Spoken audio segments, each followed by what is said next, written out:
We found another rubber boat, 012 degrees. Is there another one, Joe?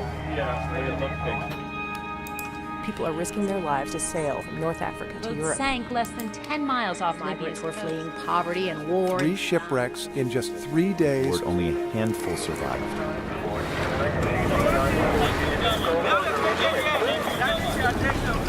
Don't jump! Stay on the boat! Stay on the boat!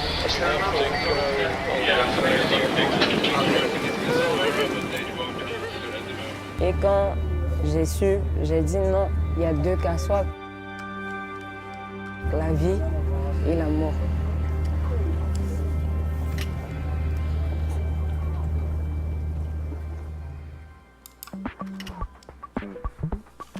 It's an amazing thing, actually.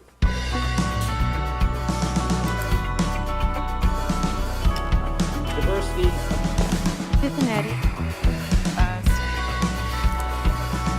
This is incredible. It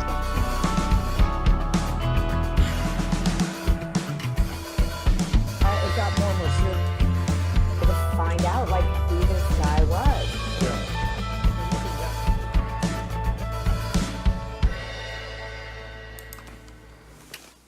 Well, hello, wherever you are. This is Chuck Braverman. This is Westdoc Online, episode number 24. It's a whole new season. It's a whole new year. We haven't done an episode in way too long. I've been busy, procrastinating, learning how to play golf, and doing a bunch of other things. But the Academy Awards season has come and gone, and one of the great pleasures that I had during that time was to watch all the documentary nominees, both in feature films and shorts. And one of the doc short films, which is really extraordinary, is called Lifeboat. And it's by Skye Fitzgerald, who is my guest today. And I'm going to bring in Skye right now so we can say hello. How are you doing, Skye? I'm doing good, Chuck. I'm doing good, and it was really interesting seeing your pre-roll there, because I'm a big fan of your show, and it was fun to see like Andy on there and Tom Oyer and a bunch of other folks I've had a chance to get to know this fall.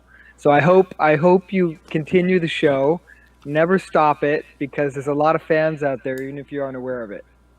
Well, I hope I'm aware of it to some degree. Thank you so much.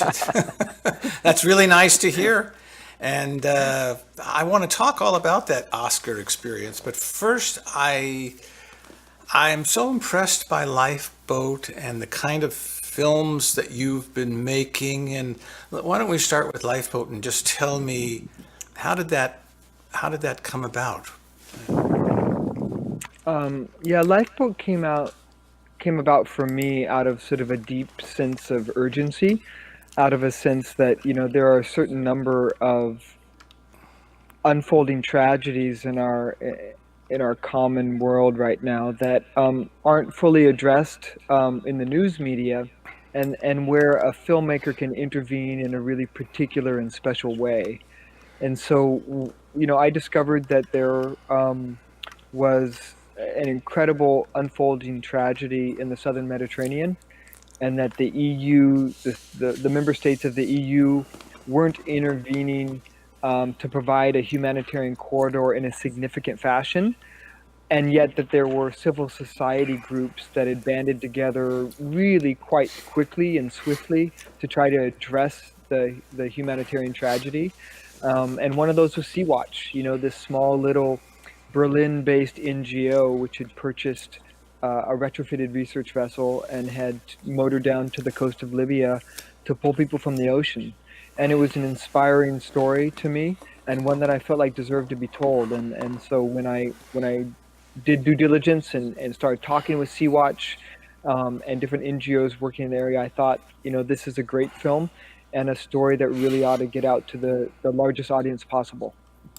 And so, how did you finance it and get it together? And what was the moment that you said, well, we have to get on the plane and go? And I mean, I'm curious if the devil is in the details, Skye. I want to know the details. Well, so sadly, like many of my films. They are leaps of faith, I think, like they are for many filmmakers in this field. And Lifeboat was a leap of faith for me. It was, it called to me. I felt like it was a story that I had to tell. I deeply wanted to tell. And, I didn't feel like it was a project that I wanted to spend a year trying to get financing for, because especially it was a tragedy that was happening in real time. And I didn't want to wait for someone's permission or green light or funder to say, yes, this is worthy or we're going to fund it. I felt like I just needed to go do it. And so I pulled together trusted colleagues worked with before on projects, and we just went and did it once I had access. So the difficult part for me was really not going after funding, because I believe that if we told a strong enough story, we could eventually license it, to different distributors and get in the black. But the difficult part was getting access to the story, getting access to these NGOs who are doing this really difficult triage work, where the stakes are life and death. And that took a while. That took a couple months to really gain their trust and to get them to say, yes, we're going to give you a couple berths on the search and rescue vessel, where every spot's at a premium, because people's lives are at stake. So you financed the trip. I assume that you were in contact with these NGOs via email and phone or Skype in advance, and I know that they, about your previous film. I mean, was that the turning point when they took a look at that, or what was the deciding factor? Well, there was a lot of sort of WhatsApp and Skype pitching and sharing of aesthetic and what we were trying to accomplish, and learning from them as well. So there was a lot of learning how they did business, how they operated, and sort of we were able to bring the worlds together and talk about how, what they were trying to do, we were trying to document, right? And then we started talking about, as you noted, the devil's in the details, how we could put our two sort of operations together, that in a way that wouldn't in any way conflict, right? That wouldn't prevent them from doing this important work, but would also allow us access to this really, really important story. And once we got to that level of dialogue, the turning point probably really was where I sent them a link to a previous film, and they could see exactly, what we were trying to do, in the sense that we weren't trying to do reportage, we weren't trying to do a news story, we were trying to do a film, a bona fide film in a cinematic fashion that would really get to the spirit of what they were trying to accomplish.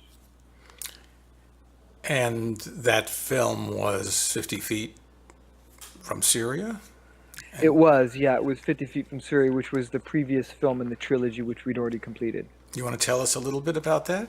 And I have the trailer Yeah. here, which I can run also, if we feel Yeah, like it. why don't I prep it for you, and then maybe you could, if you want, you could show the trailer afterwards. So Go ahead, great.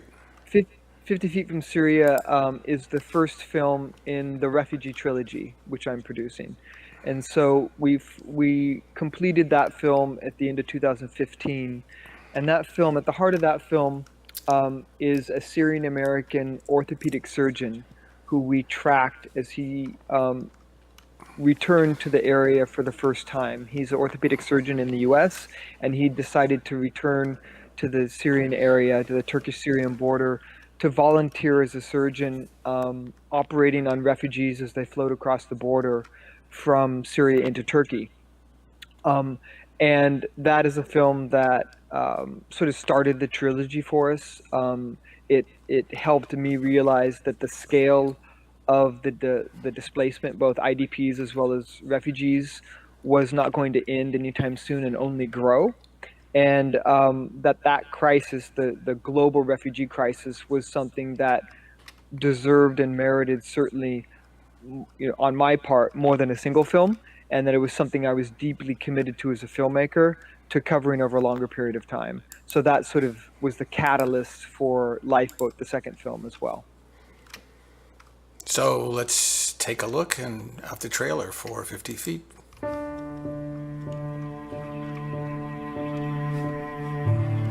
I've been away from Syria for a long time. The level of medical need is staggering over there. Since the war started, most of the physicians fled the country.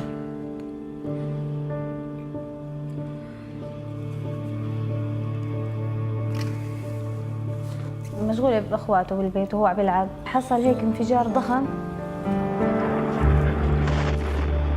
10 your friends died, but you live.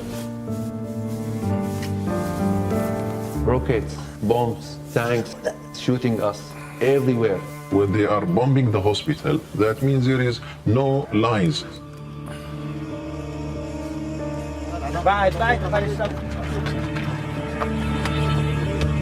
We keep repeating the same mistake.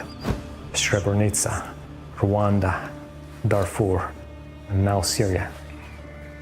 I'm fortunate enough to be able to help, regardless whether it's big or small. What matters to me is that I'm doing something.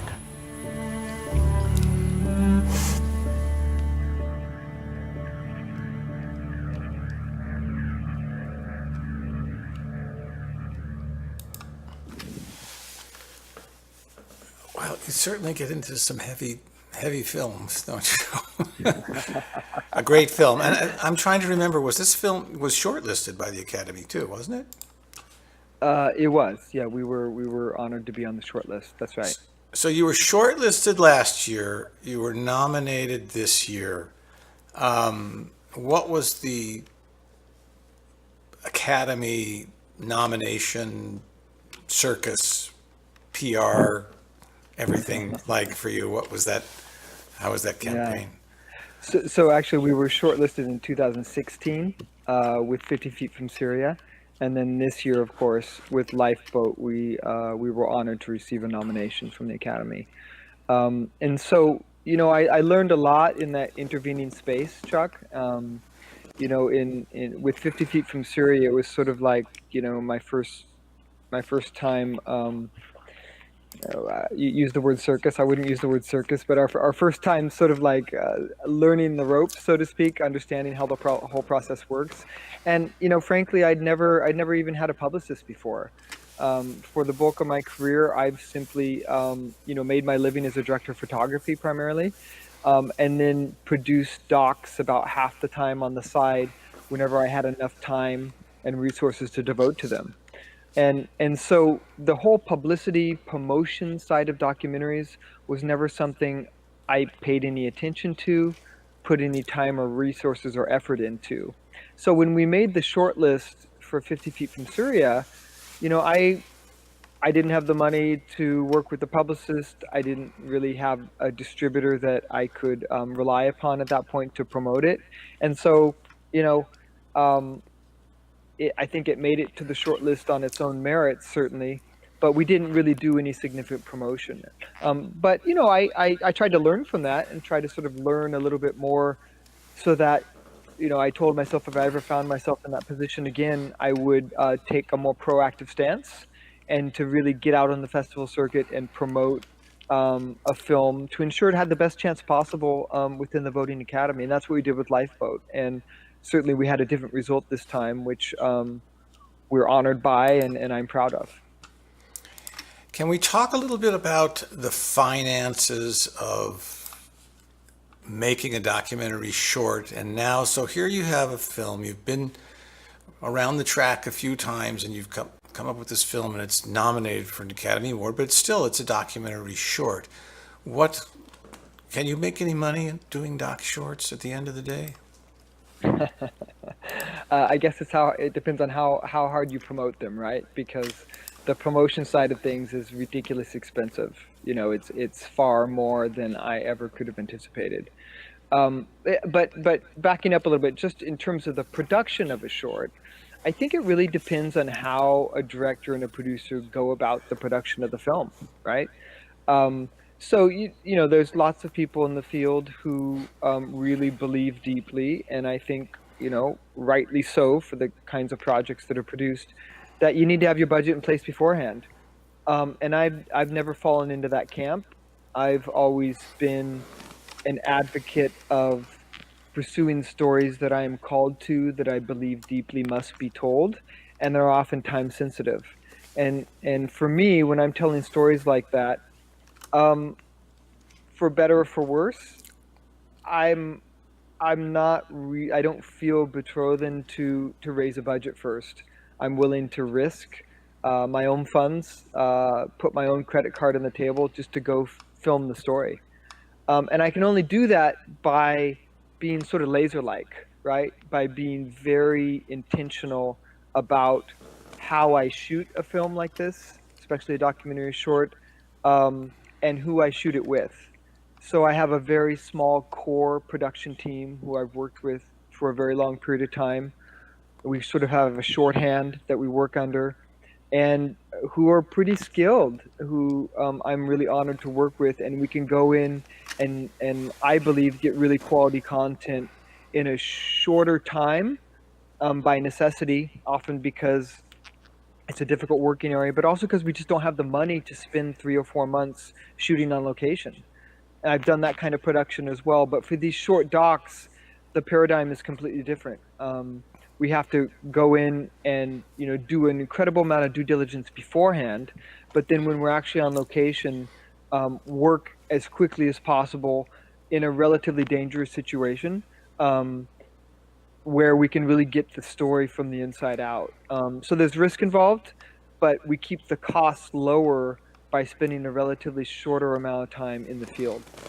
And that's not really, I think that's all fascinating, but you're not really answering my question. And I don't, you don't have to tell me the bottom line details. I'm just wondering so I'm trying to remember, do you have a distributor for Lifeboat now that was doing, where they were helping out in the costs of a publicist and the screenings and the promotions and all that stuff, I assume?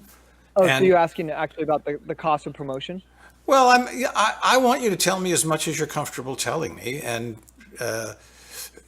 I'm especially interested is if you think there's money, any profit that can be made, or can you make your money back? I mean, obviously, you don't want to spend $1 million making a documentary short, and the feature world, I think, has changed radically, dramatically in the last 5-6 years.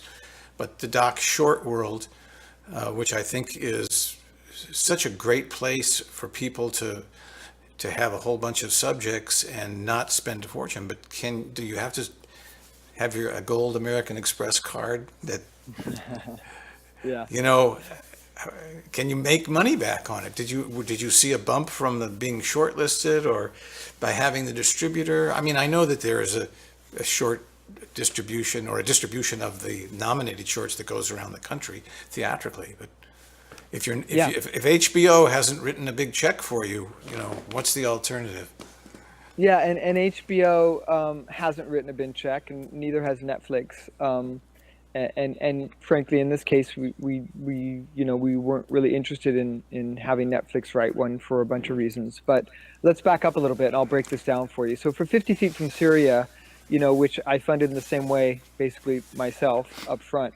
I kept the costs low, and I got in the black on that film. So it wasn't a lot of money, but I certainly didn't lose money on that film ultimately once I added up all the distribution contracts. Where did the income come from? So I broke out the licensing deals. It was broadcast primarily. So I licensed it for 2 years to Netflix in the US, and then I was also able to broker. I remember you told me that story before. Yeah, and then I was able to also license it to Bell Media in Canada in multiple languages. So we did one license to them for English language. We also did a French language licensing deal with them, and also a radio deal with Bell Media in Canada. So I got 3 different licensing deals out of Canada. And then also I licensed it to a couple territories in South America. And then we did an Al Jazeera deal, Al Jazeera English, that went to about, I think it was 13 or 14 countries in Europe. Outside for of coverage North in Europe. America, because Netflix had a 2-year exclusive for North America. Yeah, it was. Or- It was actually only the U.S. It wasn't even Canada, which is why I was able to. So the larger view there was I broke it out territory by territory as much as possible, so I could get as many deals as possible, and that took time. That's time consuming, right? But it certainly I got out of the red, and I eventually made money on it. And just from licensing, television licensing. Just simply from just from television licensing alone. And what about Yeah. Lifeboat? So Lifeboat, it remains to be seen because the deals are still sort of being negotiated on some level. So what we've done with Lifeboat so far is we've licensed it to the New Yorker for North America, and then we're in conversation right now with Al Jazeera again, with the same buyers who licensed 50 Feet, once again for a similar deal throughout Europe.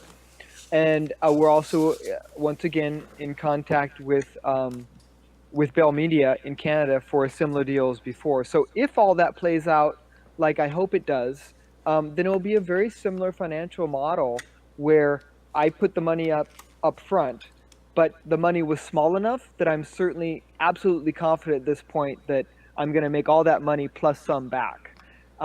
Is it enough to live on full time? No. But I won't have gone in the red ultimately to make these films.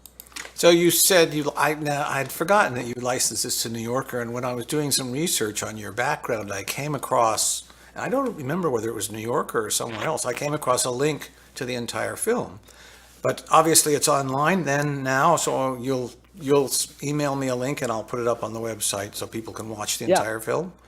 Yeah, absolutely. Or do they just go to newyorker.com and find it, or should I'll have a link?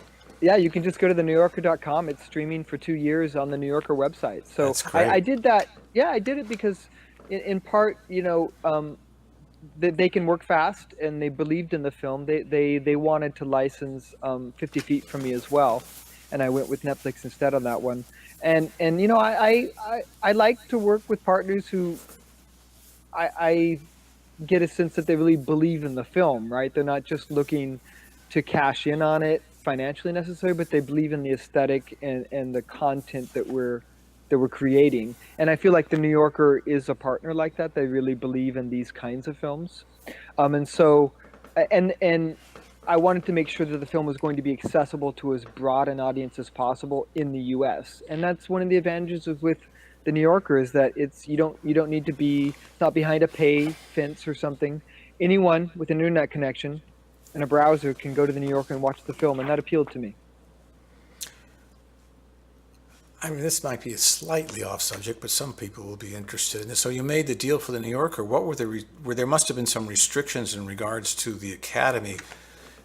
You had to have a theatrical release for a couple of weeks in advance, and then was it 3 months or something like that after that you were allowed to put it on New Yorker, or do you remember? Do you know? Yeah. I'd have to look up the Academy rules on that, and you probably would know better than me, Chuck. But my recollection, we looked them up beforehand to make sure it was okay. But basically, there's a window of time after which, you have to have had that theatrical run first, right, and met that need before you can put it online. So we were far beyond that theatrical window when it went online with the New Yorker. Right, that's what I assumed. Yeah. So.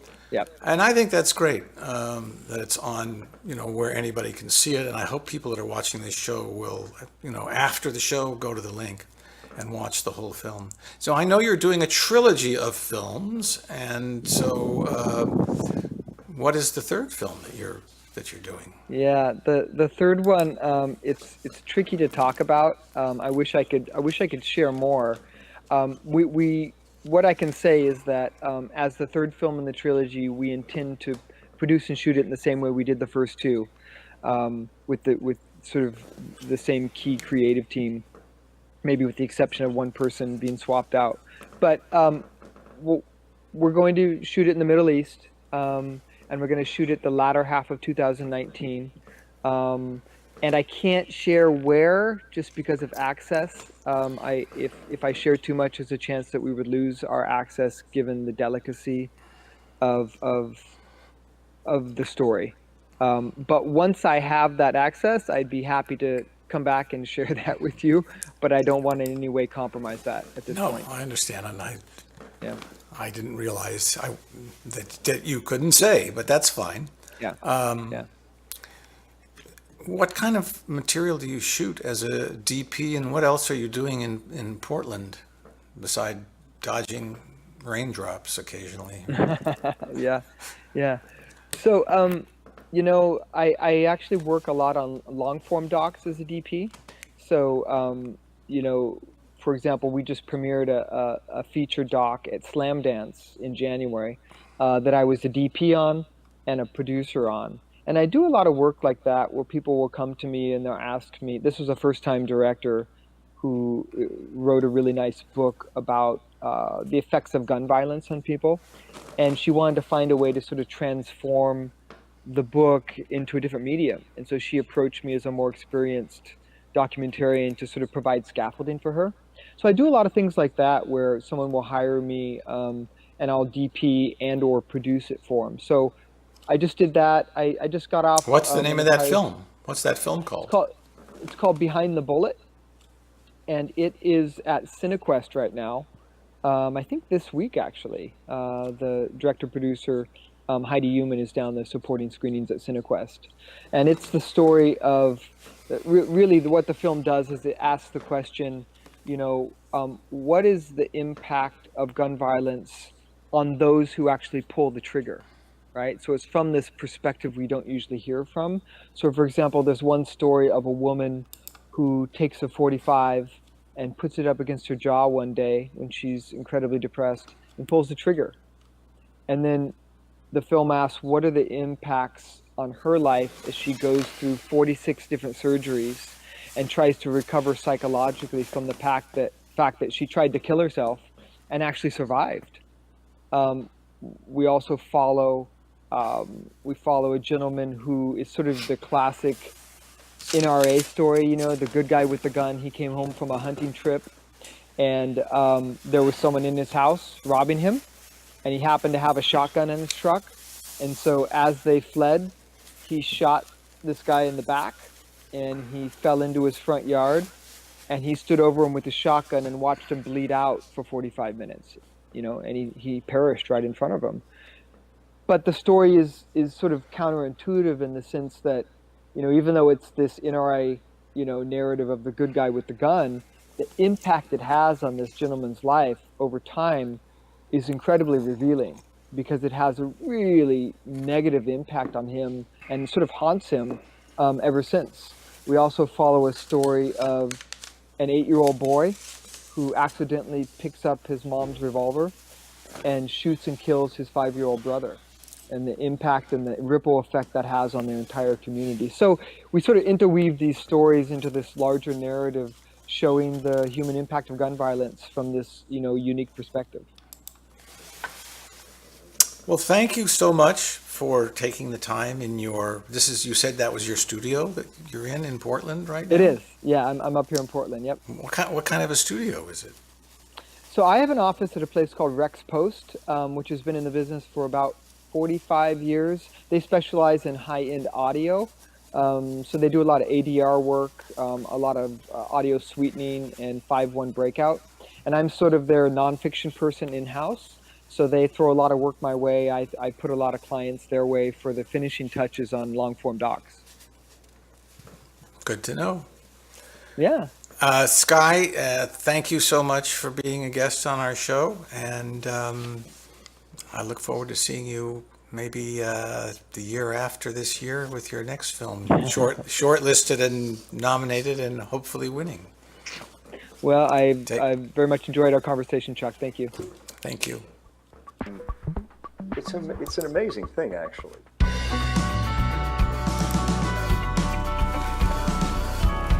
Diversity. Cincinnati. This is incredible.